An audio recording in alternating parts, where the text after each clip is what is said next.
Tahu tak tuan-puan, 9 tahun lepas 1 kilo emas harganya cuma RM181,000 sahaja. Tapi hari ini tuan-puan dah cecah lebih RM575,000. Waktu tu tuan-puan, harga emas kita RM187 untuk 1 gram. Kalau simpan duit RM181,000 dalam ASB, tabung haji ataupun KWSP, agak-agak boleh tak tuan-puan naik jadi RM575,000 hari ini. Kebanyakan tuan-puan tak sampai pun separuh daripada itu tuan-puan. Tapi emas, dia berganda lebih 2.7 kali ganda dalam masa 9 tahun. Menarikkan tuan-puan, 1 kilo emas ini masih kekal berat yang sama. Tak bertambah, tak berkurang, tapi nilainya makin tinggi. Sedangkan tuan-puan, RM181,000 9 tahun lepas, hari ini cuma boleh beli lebih kurang 368 gram emas je tuan-puan.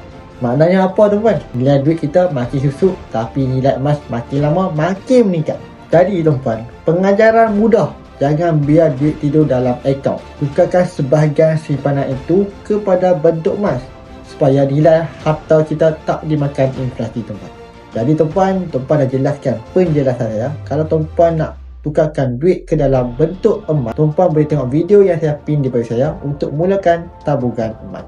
Semoga bermanfaat.